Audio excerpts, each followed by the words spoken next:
కేంద్ర మంత్రి పెమ్మసానికి అంబటి కౌంటర్ ఇచ్చారు. అసహ్యంగా మాట్లాడితే కేసులు పెట్టాలి, అంతేకాని దాడులు చేస్తారా అని నిలదీశారు.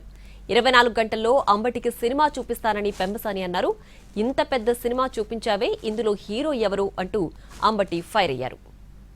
రాంబాబు గారు ఇప్పటి వరకు మీరు చేసిన వరకు సహనంతో ఓపికతో భరించారు. ప్రభుత్వం కూడా ఈ రోజు నుంచి మీకు నిజమైన సినిమా ఏంటో త్వరలో చూస్తారు. మీకు 24 గంటల్లో మీకు ఎలా ఉంటుందో తెలుస్తుంది. అది ఆ ట్రీట్మెంట్ ప్రతి ఒక్క ఎవరైతే ఈ విధంగా బరితెగించి మాట్లాడేవారో వాళ్ళందరికీ కూడా ఒక గుణపాఠంగా ఉండబోతుందని కూడా మీ అందరికీ నేను తెలియజేస్తా ఉన్నా.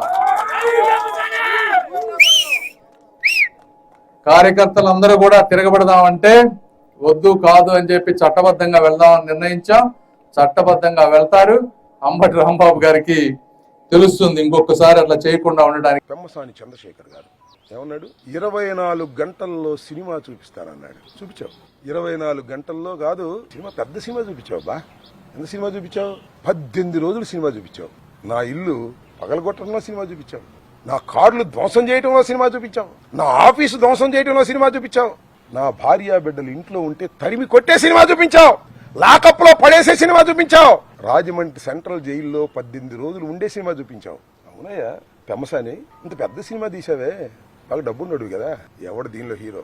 ఇల్లు తగలేసిన వాడు హీరోనా? జైల్లో ఉన్నవాడు హీరోనా? ఎక్కడో ఉండి మానిటర్ చేశావే, ఎవరు హీరో? 18 రోజులు జైల్లో ఉన్నవాడు హీరోనా?